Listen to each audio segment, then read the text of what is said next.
The day after the prom, I broke up with Jessica. She frowned. Is it because I danced the first dance with Peter instead of you? I nodded. Fine. If you want to break up, go ahead. Just don't regret it later. Jessica agreed without hesitation. We had been childhood friends for over 10 years, and everyone knew how deeply I loved her. She was sure that I could never live without her, but what she didn't know was that this time, I was serious. I secretly changed my university application choices without anyone knowing. I applied to schools in opposite directions, one in the south, the other in the north. From now on, we would be worlds apart, never to meet again. Chapter 1. Joshua. You haven't changed at all. You still get jealous just like when we were kids, Jessica said, looking indifferent. The reason I danced the first dance with Peter is because I promised him when he scored 600 points on his exam, I would do it as a reward. Since he kept his promise, I couldn't go back on my word. You're breaking up with me over such a trivial thing. Fine. Let's see how long you can hold out this time. 1 month, 2 weeks, or 3 days.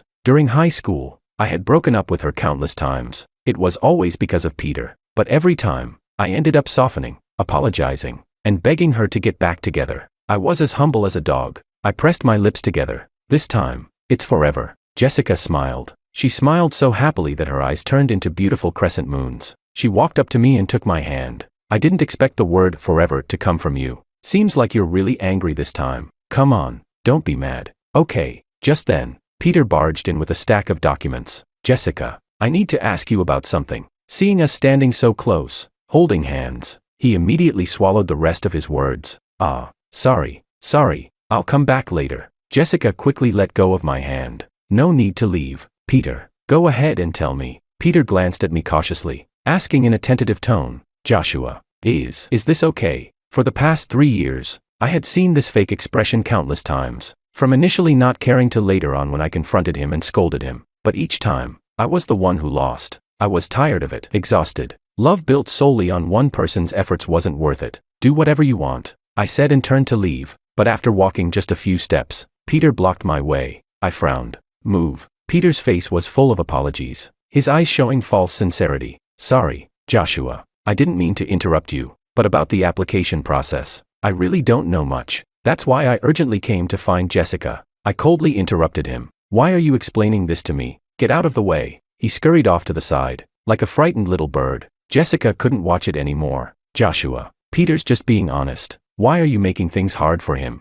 Besides, he's already apologized. Even if you're upset, there's no need to shout at him, right? Peter quickly explained on my behalf. Jessica, don't blame Joshua. Anyone would be upset if their date was interrupted. It's only natural. I couldn't help but stop and turn around to look at him. Peter, so you do know that, huh? And you also know that Jessica is my girlfriend. On Valentine's Day in freshman year, we had a reservation, and you called right at that moment, asking her to go to your house to take care of your mom. On the Chishi Festival in sophomore year, Jessica and I planned to go to Disneyland, and you showed up at the entrance pretending it was a coincidence, turning it into a group outing. On Christmas Eve in senior year, That's enough, Joshua. Jessica interrupted me. Peter has already explained all of this. He didn't mean it. His family is poor. His grades aren't great. As class president, isn't it my duty to help a classmate? Out of so many classmates, why do you have to pick on him, the honest one? Seeing her frown deeply, I suddenly felt a sense of emptiness. I didn't want to argue with them anymore, so I turned around and left.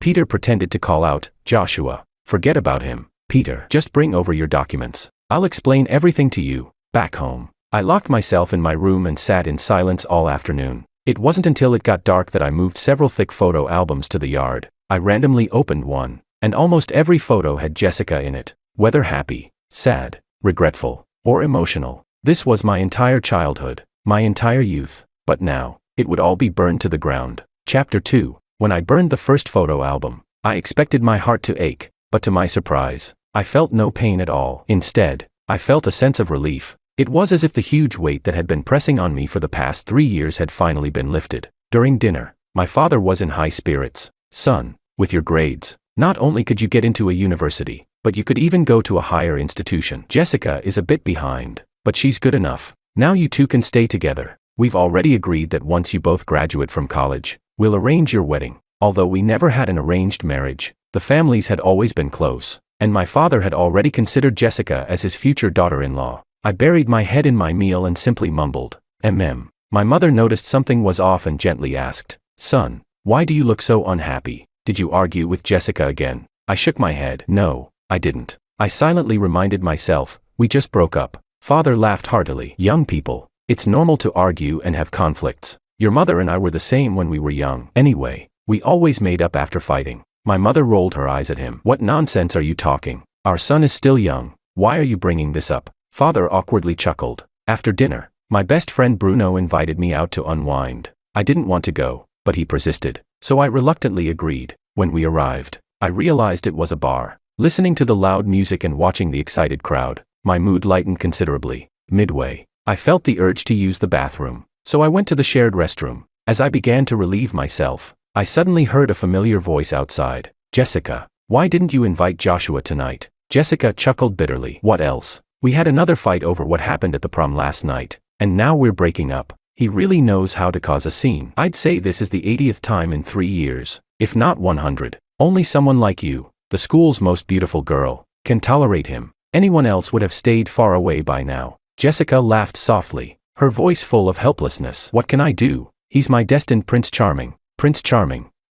Always a bit temperamental. I've long gotten used to it. Jessica, actually, I think Peter is much better than Joshua. He's gentle, kind, sensible, and always thinks of others first, no matter the situation. Why don't you consider him? Her voice grew softer, but I wasn't interested in hearing more. When I returned to the table, the scene was chaotic. Bruno was gripping Peter by the collar, his face dark with anger. Peter, on the other hand, was flushed red, his eyes brimming with tears, and he was tightly clutching a drink menu in his hands. I approached and asked, "What's going on?" Bruno let go of him, pointing angrily at the fruit platter on the table. "This guy brought the wrong order and now wants us to pay for it." Peter quickly explained. "No, Joshua, I just wanted to ask you for a favor. This fruit platter was ordered by the table next to us. I accidentally brought it to you, and if the manager finds out, I'll lose my paycheck for the month." His voice grew quieter, eventually turning into a plea. I glanced at the fruit platter on the table, and indeed, it wasn't our order. Looking up, I met Peter's tear-filled eyes,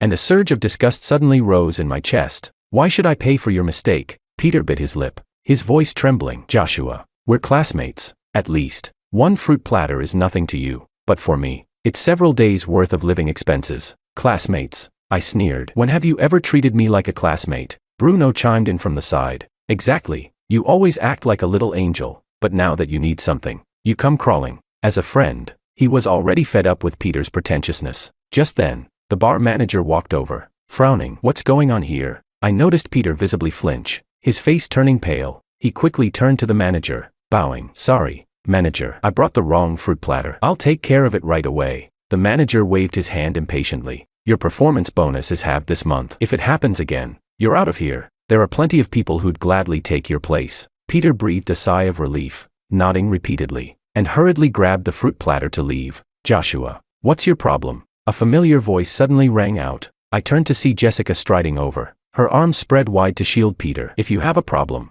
take it up with me. What's the point of bullying Peter?" Chapter 3. Watching her protect Peter so fiercely, I suddenly found it laughable. It had been like this for 3 years. No matter what happened, no matter who was right or wrong, she always sided with Peter first. I was always the unreasonable one. Peter quietly tugged at her sleeve. "Jessica, this isn't Joshua's fault. It's my own carelessness. Don't worry, I won't let anyone hurt you," she said, her voice filled with certainty. I couldn't bear to watch anymore and walked out of the bar without turning back. The night breeze hit my face, carrying away some of the lingering smell of alcohol. Bruno chased after me and grabbed my arm. "Joshua, are you really leaving just like that?" He looked confused. "Aren't you worried about Jessica being upset?" I stopped and gave a faint smile. "Upset? When has she ever cared about my feelings?" Bruno paused, clearly unsure of what to say. He was my best friend and knew all too well about the entangled relationship between Jessica and me, but right now, he didn't know how to respond. "Forget it, we've broken up. Let's not talk about her." I waved my hand. "Come on,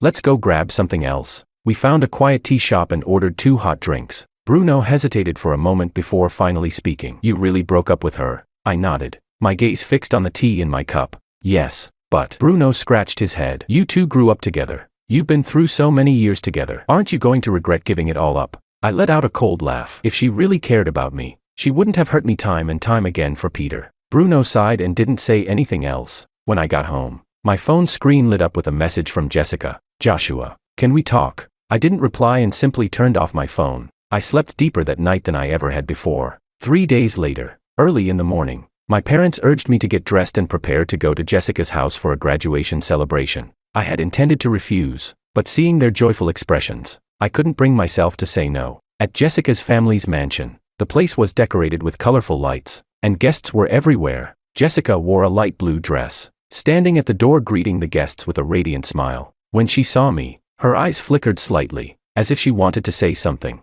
but in the end, she looked away. Before the meal began, the adults were chatting happily, and the conversation inevitably centered around Jessica and my future. I made an excuse to get some fresh air and slipped into the backyard alone. The garden was filled with roses, Jessica's favorite flower. A gentle breeze blew by, and the scent of the flowers filled the air. Memories flooded back like a tidal wave. When I was 4 years old, I first met Jessica. She was wearing a pink dress with 2 pigtails. Standing on the swing in the center of the garden, I hid behind the flowers, secretly watching her. She noticed me, jumped off the swing, and ran over to grab my hand, smiling sweetly. "Let's play together." From that day on, Jessica became a part of my world. In first grade, I was bullied by my classmates because I was shy. She stood in front of me, hands on her hips, and said to the boys, "If anyone bullies Joshua, I'll tell the teacher." After school, she would pull 2 pieces of candy from her bag and give me one. "Don't be sad. Eat some candy. It'll be fine." On some rainy day in middle school, I forgot my umbrella. Without hesitation, she handed me her umbrella and ran home in the rain. The next day, she had a fever, but still smiled at me and said, "I'm fine. Don't worry about me." Back then, her heart and eyes were full of me, until we entered high school. On the first day of school, Jessica, as the class president, stood at the podium, smiling as she welcomed the new students. That was when Peter first appeared. He was wearing faded clothes, standing at the classroom door with his head down, his voice barely audible. "Hello, everyone, I'm Peter." Jessica took the initiative to extend her hand. "Welcome, Peter. I'm Jessica, the class president. If you need anything, feel free to ask me." Peter looked up cautiously, his eyes full of hesitation. Like a frightened little deer, he nervously shook Jessica's hand, then quickly pulled away, his face flushing red. Thank you, class president." Jessica smiled warmly. At that moment, I stood at the back of the classroom, a strange premonition suddenly rising in my chest. Chapter 4. Since then, Jessica's attention towards Peter increased more and more. She would walk over to his seat during class breaks,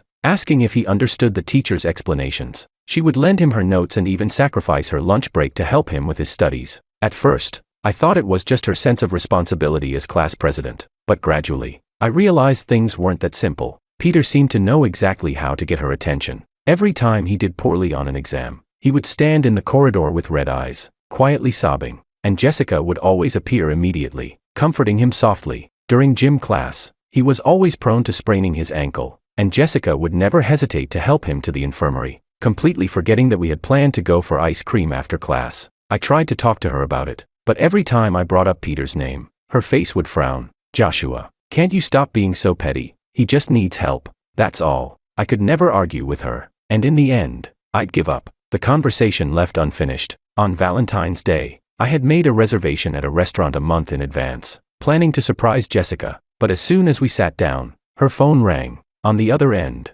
Peter's voice was tinged with tears. "Jessica, my mom is sick, and I'm the only one at home. I don't know what to do." Jessica immediately put down her bag, looking apologetically at me. "Joshua, I'm sorry, but Peter's situation is urgent. I have to go check on him." I clenched my fist, trying to keep my voice steady. "But today is Valentine's Day," she sighed, gently touching my face. "Be good. I'll make it up to you next time." "Okay." With that, she turned and left without a second glance. That night, I sat alone in the restaurant, staring at the empty seat across from me. It felt as though my heart had been ripped open. This kind of thing happened again and again. Peter could always find some excuse to take up Jessica's time. His bicycle was broken. He didn't know how to do his homework. He wasn't in a good mood, and Jessica would always choose to drop me and take care of his needs instead. Lost in those memories, I was suddenly pulled out of my thoughts by Jessica's voice. She still wore that indifferent expression on her face. "Have you had enough?" She casually plucked a rose from the garden, her tone carrying the familiar hint of helplessness. "It's been days since the breakup. Isn't it time to move on?" I didn't answer, just kept my gaze fixed on the tree branches swaying in the wind in the distance. The scent of the flowers still lingered, but it felt strange, almost foreign to me now. Seeing that I didn't respond, she laughed softly and walked up to me, tugging gently on my sleeve. Her actions were so familiar, just like when we were kids. "Joshua, don't be angry. I admit I was wrong that day. But Peter really is pitiful. He's a poor student, relying on odd jobs to pay for his living expenses. Even though it was his mistake with the fruit platter, you shouldn't have pushed him so hard, causing him to lose half his month's bonus. She paused, then added, besides, I already rejected him, didn't I? It was only then that I turned to look at her. Rejected what? She blinked, seemingly surprised that I was asking. Well, he messaged me last night, saying he wanted to apply to the same university as me, but I told him I had already promised to apply to a university with you. With his score, applying to a university would be a stretch. Her tone was light, as if she was sharing a trivial detail. A heavy feeling settled in my chest. So, in her eyes, all of this was just me throwing a tantrum, while she never truly understood how I felt. Jessica, you don't have to tell me all this. I took a deep breath. We're done. She paused for a moment, then burst out laughing. Isn't the anger still there? She moved closer, poking my chest with her finger. You know, you've always had this temper, and in the end, don't you always come back to me? I stepped back, avoiding her finger. This time is different. Different how? She tilted her head, a curious expression on her face. Is it because I promised to dance the first dance with Peter, or because of the fruit platter at the bar that night? She sighed. Joshua, you're really too sensitive. Peter is just a junior who needs looking after, and you are. Enough, I interrupted coldly, my voice sharp. For the past 3 years, you've always used the same excuses to brush me off, but the truth is, you always put his needs first, and I'm the one who has to compromise again and again. Her smile froze on her face, and her brow furrowed slightly. Do you really have to make such a big deal out of it? This isn't about making a big deal. It's about disappointment. I looked away, my voice quiet. Jessica, I'm tired. I'm really tired. Chapter 5. Silence spread through the air. In the distance, the sound of guests chatting and laughing made the moment feel even more ironic. After a long pause, Jessica suddenly changed her tone, now laced with a hint of coquettishness. All right, I'll be more careful from now on. Okay. She grabbed my hand and gently shook it. Have you filled out your application forms yet? My dad just asked about it. He said we need to double-check our forms together to make sure nothing's wrong. I pulled my hand back, my tone calm. There's nothing to check. It's already done. Really? Her eyes lit up. A university. Right, I knew you wouldn't. At that moment, I heard Jessica's father calling from the distance. It was time to start the meal. Jessica happily took my hand, leading me back to the banquet hall. Her fingers felt warm, as if everything was normal. As if there had never been a rift between us, but I knew, once something is broken, it can never truly be fixed. Inside the banquet hall, glasses clinked, and guests toasted each other in celebration. Jessica's parents saw us and greeted us with bright smiles. Jessica, Joshua, come sit. Jessica's father patted me on the shoulder, his voice full of warmth. You two have made up, finally. It's normal for young people to have some small arguments. I forced a smile and didn't answer. Jessica, however, naturally hooked her arm through mine and smiled. Dad, Mom, Joshua just has a small temper. He just needs a little coaxing. Just then, there was a commotion at the door. Peter, wearing an oversized suit, awkwardly stood there holding a simple gift bag. Jessica's eyes lit up, and she immediately let go of my hand, rushing over to him. Peter, what are you doing here? Peter lowered his head, speaking in a soft voice. I heard today is Jessica's graduation celebration, so I wanted to come and congratulate you. His gaze quickly flicked to me before quickly looking away. Jessica beamed, taking his arm and leading him to the main table, completely ignoring the surprised looks of the other guests. What was even more heartbreaking was that she made Peter sit in the seat that was supposed to be mine, the seat that symbolized the closeness between our families. Peter, don't be shy, just treat it like home. Jessica enthusiastically served him food, poured him drinks, and even peeled a shrimp for him, placing it in his bowl. Peter blushed and murmured a thank you. His eyes, however, kept glancing at me, a subtle smirk in his gaze. I pretended not to see it. My parents' eyes kept falling on me, their brows furrowed in concern. But, due to the occasion, they said nothing. The drive home was silent. Finally, my mother couldn't help but speak. Joshua, what's going on tonight? That Peter. Mom, I interrupted her, my voice eerily calm. I didn't apply to a university. Father slammed the brakes, turning to stare at me with wide eyes. What did you say? I applied to a university in the north, the National Defense University. I spoke slowly, one word at a time. My mother froze. Does Jessica know about this? I shook my head, staring out the window at the night sky rushing by. We've broken up. She doesn't need to know. That's nonsense. Father angrily slammed the steering wheel. The family's already agreed on this. How can you just change it?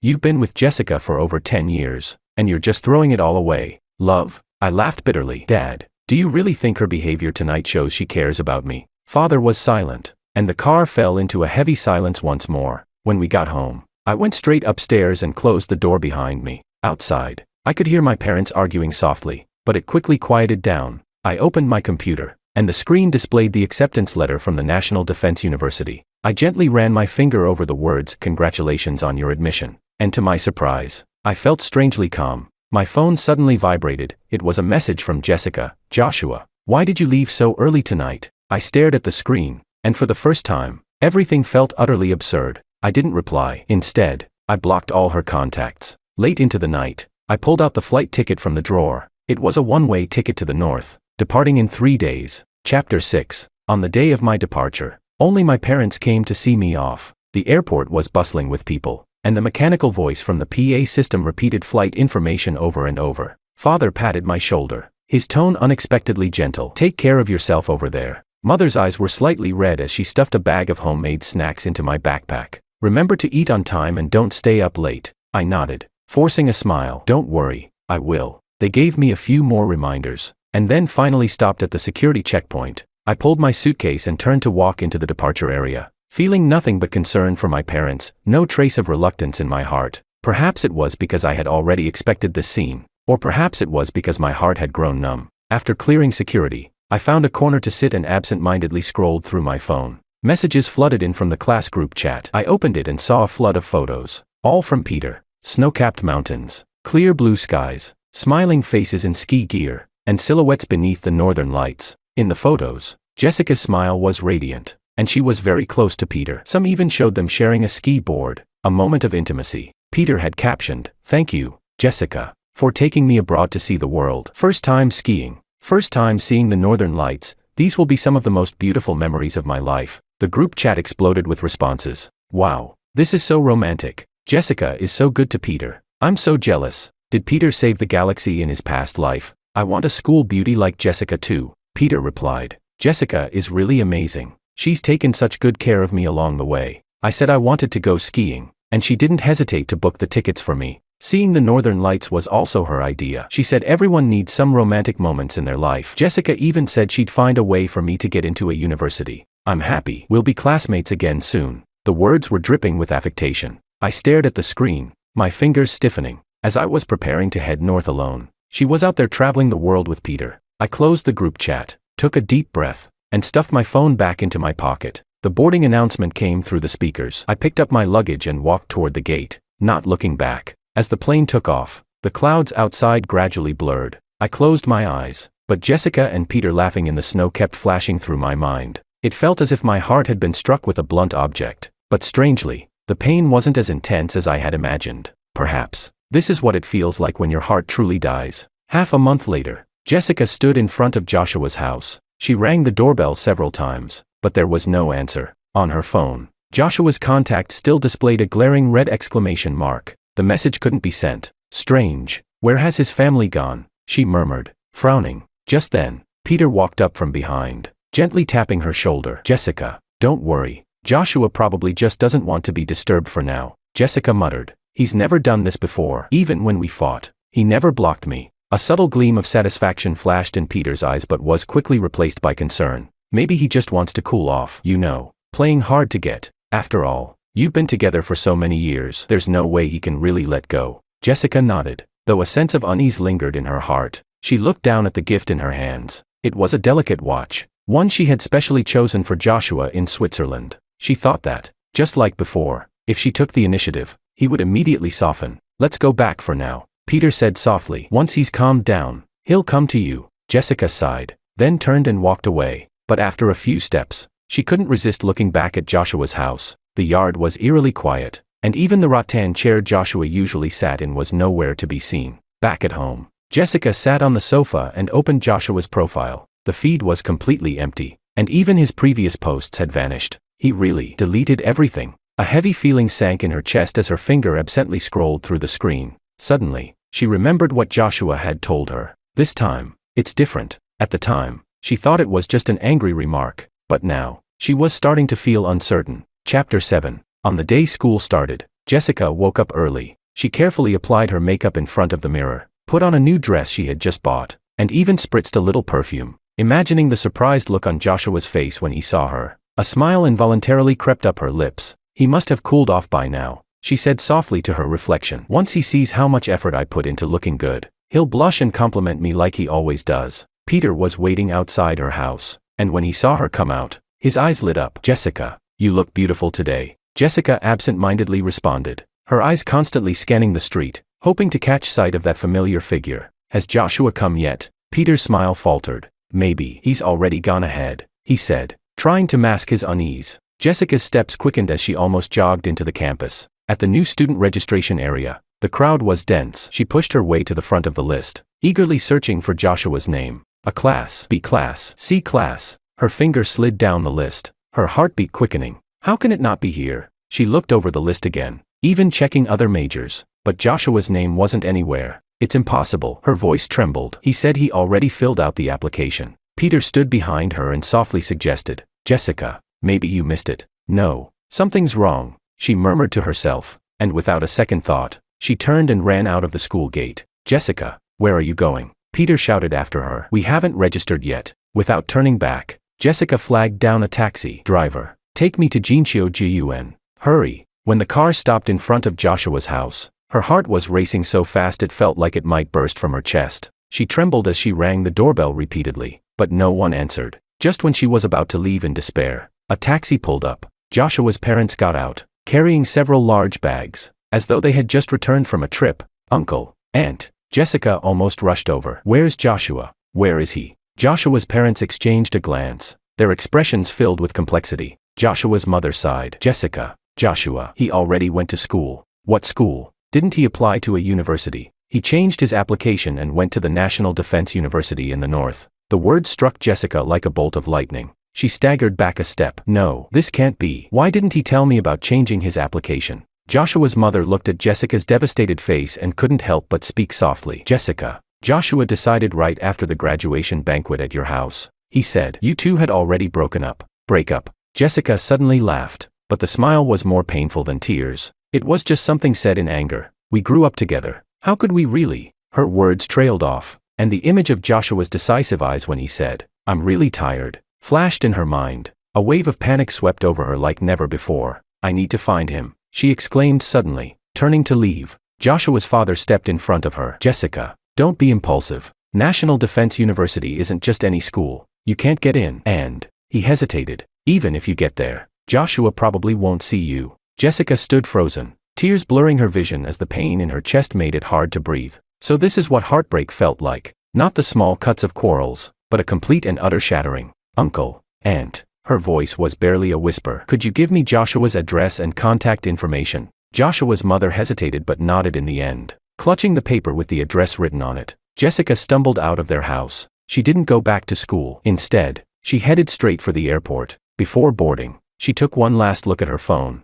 Peter had been sending frantic messages. Jessica, where are you? The opening ceremony has started. No reply. She switched off her phone. As the plane took off, Jessica looked out at the shrinking city below, and at that moment, she finally understood something. Once you let go of certain people, you can never get them back, and she had, with her own hands, pushed away the person who loved her most. Chapter 8. Life at the National Defense University turned out to be more fulfilling than I had imagined, leaving me with little time to think about the past entanglements. Gradually, I settled into the new environment and made a group of like-minded friends. Among them, the one who surprised me the most was Rita, the class beauty. She was cheerful and never complained during training, always wearing a bright, sunny smile. During every group activity, she would take the initiative to partner with me, and over time, we became close friends who could talk about anything. This afternoon, our class had a friendly basketball match with the neighboring class. As a main player, I played the entire game. After the match, my shirt was soaked with sweat, and I was panting heavily as I stood on the sidelines to rest.